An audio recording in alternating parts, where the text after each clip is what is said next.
रसूल की हदीस है, एक इंसान जब मर जाता है उसके दफनाने के बाद 3 चीज सिर्फ सवाब जारिया है। আমি বলি আপনি আমাকে ইসলামের চেয়ে ভালো কোনো ধর্ম দেখান, আমি আজই তা গ্রহণ করব। কোরআন কোনো সায়েন্সের বই নয়। SCIENCE। দীর্ঘ প্রতীক্ষার অবসান ঘটিয়ে অবশেষে বাংলাদেশে আসছেন আন্তর্জাতিক খ্যাতিসম্পন্ন ইসলামী চিন্তাবিদ ডাক্তার জাকির নায়েক। আগামী মেগা ইসলামিক লেকচার অনুষ্ঠানে যোগ দিতে ঢাকায় আসছেন দক্ষিণ এশিয়ার মুসলিমদের কাছে অত্যন্ত জনপ্রিয় এই ইসলামিক বক্তা। এর মধ্য দিয়ে প্রথমবারের মতো বাংলাদেশ সফরে আসছেন তিনি। আয়োজক সংস্থা স্পার্ক ইভেন্ট ম্যানেজমেন্টের পক্ষ থেকে এই তথ্য জানানো হয়েছে। মুসলিমদের বিভক্ত হওয়া বাংলাদেশে আসছেন অবশেষে ডক্টর জাকির নায়েক। যেই জাকির নায়েক বাংলাদেশে আসাকে কেন্দ্র করে অনেক কিছু হয়েছে, তার বিরুদ্ধে বিভিন্ন রকমের অপপ্রচার চালানো হচ্ছে। অবশেষে সে জনপ্রিয় স্কলার বাংলাদেশে আসছেন। আমি বলবো এটা বাংলাদেশের মানুষের জন্য সৌভাগ্য। তিনি কবে আসছেন, কিভাবে আসছেন, তিনি শুধু কি ঢাকায় প্রোগ্রাম করবেন নাকি বাংলাদেশের বিভিন্ন জায়গায় তিনি প্রোগ্রাম করবেন, দর্শক এই বিষয় নিয়ে আমরা একটা নিউজ দেখবো, সেখান থেকে বুঝতে পারবো ডক্টর জাকির নায়েক বাংলাদেশে আসছেন কাদের মাধ্যমে। দর্শক চলুন আলোচনা দেখি, এরপর কথা বলবো। 3 চीज सिर्फ सवाब जारिया है। আমি বলি আপনি আমাকে ইসলামের চেয়ে ভালো কোনো ধর্ম দেখান, আমি আজই তা গ্রহণ করব। কোরআন কোনো সায়েন্সের বই নয়। SCIENCE। দীর্ঘ প্রতীক্ষার অবসান ঘটিয়ে অবশেষে বাংলাদেশে আসছেন আন্তর্জাতিক খ্যাতিসম্পন্ন ইসলামী চিন্তাবিদ ডাক্তার জাকির নায়েক। আগামী মেগা ইসলামিক লেকচার অনুষ্ঠানে যোগ দিতে ঢাকায় আসছেন দক্ষিণ এশিয়ার মুসলিমদের কাছে অত্যন্ত জনপ্রিয় এই ইসলামিক বক্তা। এর মধ্য দিয়ে প্রথমবারের মতো বাংলাদেশ সফরে আসছেন তিনি। আয়োজক সংস্থা স্পার্ক ইভেন্ট ম্যানেজমেন্টের পক্ষ থেকে এই তথ্য জানানো হয়েছে। মুসলিমদের বিভক্ত হওয়া উচিত না, আমাদের শুধু মুসলিমই বলা উচিত, আর কোরআন আর সহিহ হাদিস আমরা মেনে চলবো। প্রাথমিক পরিকল্পনা অনুযায়ী আগামী 28 কিংবা 29 নভেম্বর জাকির নায়েকের প্রথম বক্তৃতা অনুষ্ঠিত হতে পারে। তবে কেবল রাজধানী নয়, ঢাকার বাইরেও কয়েকটি স্থানে তাকে নিয়ে অনুষ্ঠানের পরিকল্পনা রয়েছে।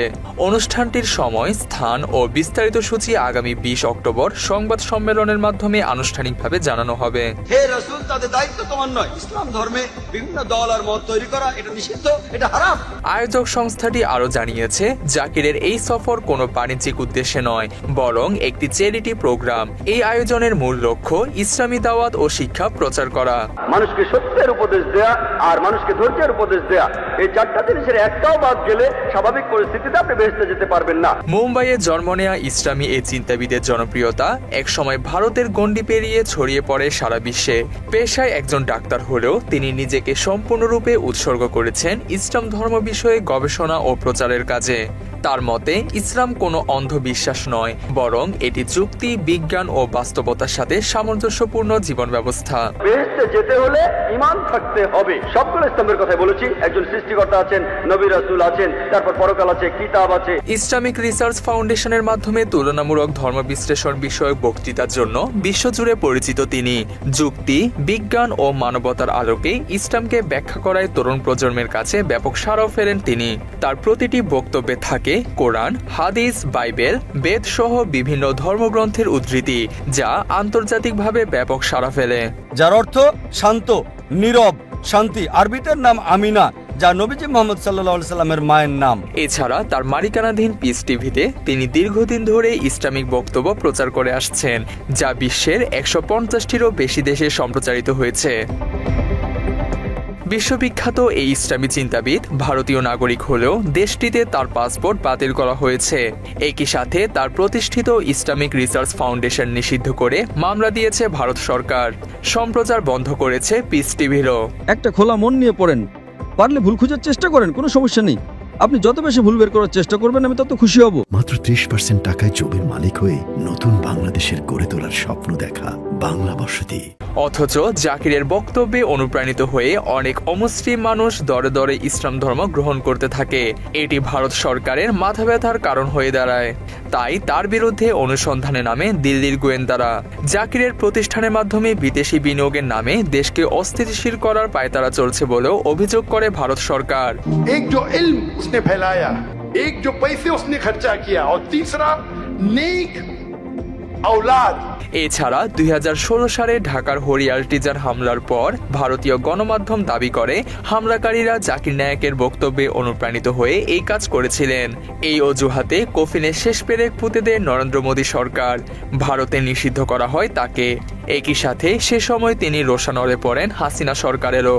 তাই ভারত সরকারের দেখাদেখি সেই সুযোগে বাংলাদেশ সরকারও পিস টিভির ডাউনলিংক অনুমতি বাতিল করে দিয়েছিল। অভিযোগ আছে মূলত ভারতের নির্দেশে এই সিদ্ধান্ত নিয়েছিল হাসিনা।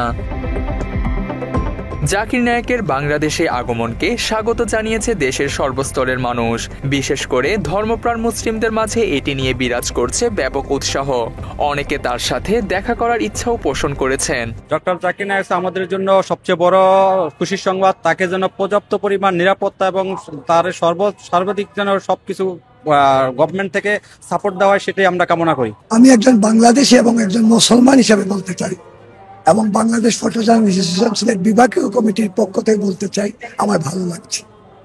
আমার ওনার যে বক্তব্য, এই বক্তব্যটা আমার খুব ভালো লাগে। আমার ব্যক্তিগতভাবে ভালো লাগে, একজন মুসলমানের সন্তান হিসেবে ভালো লাগে। আমি ওনাকে বাংলাদেশের সুস্বাগতম জানাচ্ছি। পতিত আওয়ামী লীগ সরকারের আমলে শুধু জাকির নায়েকই নয়, দেশের আলেম ওলামাদের উপরও চলেছে নানামুখী নির্যাতন। দিল্লির প্রেসক্রিপশনে চলা হাসিনা একের পর এক ইসলাম বিরোধী সিদ্ধান্ত নিয়ে গেছে। হরিয়াল টিজানের ওই ঘটনার পর এই ইসলামী চিন্তাবিদের সব বক্তব্য সম্প্রচার বন্ধ করে হাসিনা। এর মধ্য দিয়ে তিনি বিশ্বে প্রতিষ্ঠিত করে বাংলাদেশে জঙ্গি আছে।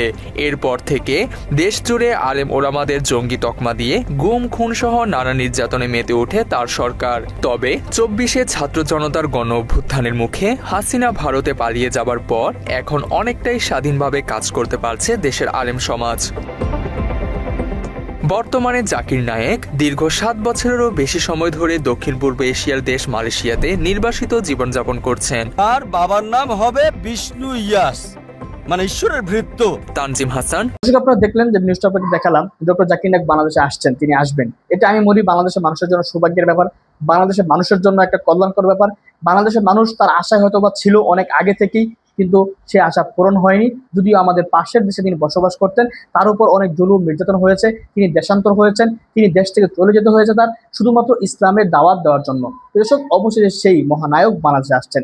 আমি মনে করি তিনি বাংলাদেশে আসার পর তার হাত ধরে বাংলাদেশে অনেক অমুসলিম মুসলমান হবে তার ওই লেকচারের মাধ্যমে, সেই আশায় ব্যক্ত করতে চাই, কারণ তিনি এমনই একজন ব্যক্তিত্ব।